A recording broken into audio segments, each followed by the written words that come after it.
Hi there, Psych2Go fans. A quick thank you from us to you before we start.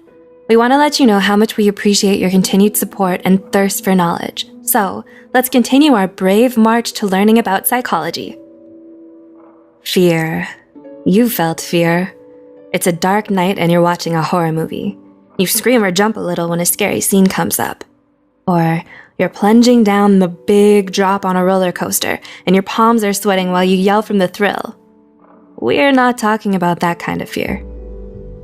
Sometimes, fears become excessive and irrational to the point where we can't function normally.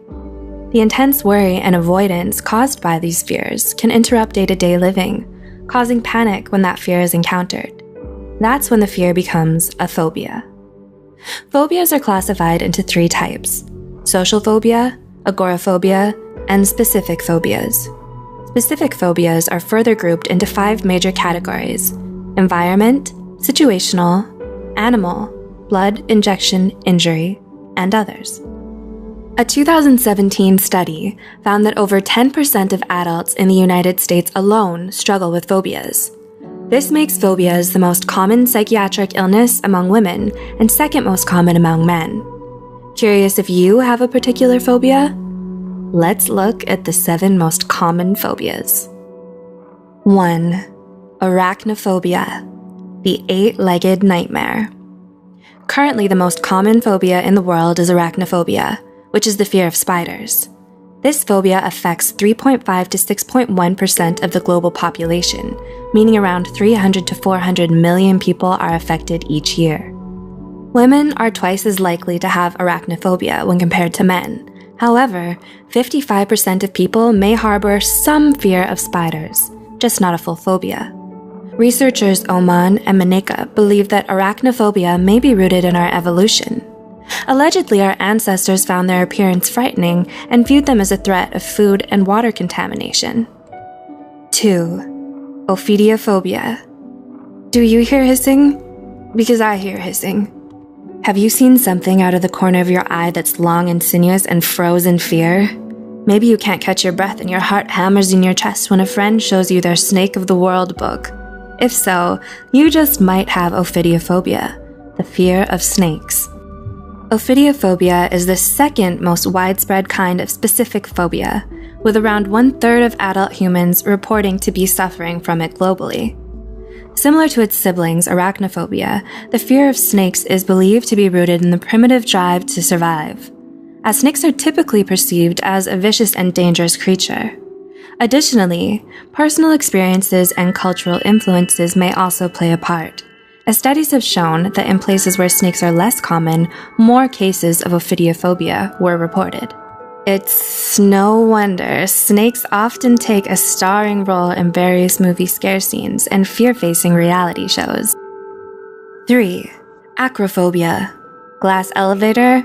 No thanks, I'll stay on the first floor. Affecting more than 6% of people globally, the fear of heights is another common phobia many of us have. This phobia's official name is acrophobia. No, we're not prejudiced against acrobats or other high-flying performance professionals. Intuitively, it makes plenty of sense why we'd learn to be afraid of heights. The research alleges that this phobia may be the result of an evolutionary adaptation, like many things. This adaptation developed to help keep us from falling to our deaths. A little of this can be helpful, to prevent us from taking unnecessary risks. However, if it gets out of hand and escalates, it could lead to extreme daily difficulties. You might have a severe aversion to common structures such as bridges, towers, steep staircases, and other perceived high places for fear of triggering a panic attack. So, take a deep breath, grab a buddy, take it one small step at a time, and let's look at the next phobia. 4. Aerophobia. AKA, so how long will it take to get from California to Tokyo? By car? Aerophobia refers to the fear of flying, and it affects around 10 to 40% of American adults. Are you thinking right now, sure, humans don't fly naturally, so fear of flying is understandable? Well, while that's true, aerophobia is actually logically irrational, given that airplane accidents are so rare. Statistics report that traveling by plane is actually much safer than traveling by car. Nonetheless, people with aerophobia avoid flights as much as they can, which can be problematic for work requirements or long-distance relationships. 5. Cynophobia. Did you say puppies? I think you pronounced demon hound wrong. Puppies! Doggos! Happy wagging tails and those soulful eyes and those sharp, pointy teeth with their scary sheen. Wait, what? Let us remember again that phobias are, by definition, irrational. The fear of dogs, official name Cynophobia, may be less common than the fear of snakes and spiders. However, it can be just as, if not more, debilitating. Just consider how many pets and stray dogs are present in any given neighborhood. That kind of prevalence makes it virtually impossible to avoid them completely. Unfortunately, this means cynophobics experience intense and frequent dread, anxiety, and even panic. Cynophobia could be caused by a traumatic childhood experience, such as being chased or bitten by a dog, that was never addressed or otherwise fully resolved. Getting proper help and following professional therapy advice could not only make day-to-day life more livable, but allow you to revel in the wonderful world of dogs. 6. Trypanophobia. Would it be possible for me to take all my vaccinations in pill form?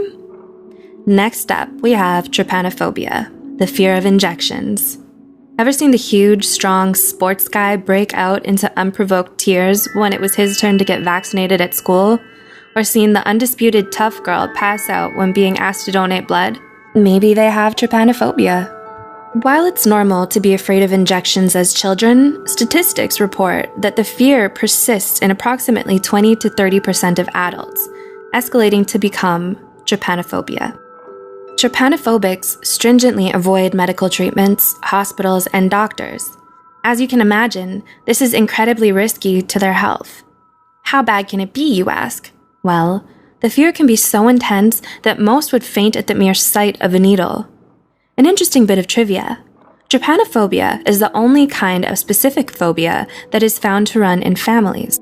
And 7. Mysophobia. Antibacterial hand gel? Check. Gloves? Check. Hazmat suit? Check. Maybe I need a bubble. Lastly, another common phobia shared by many, and even some well-known celebrities, is mysophobia, better known as the fear of germs. The term was first coined in 1879 by psychologist William Hammond, who believed that mysophobia was a symptom of OCD. This has since been debunked by the discovery that most people who have mysophobia aren't actually OCD.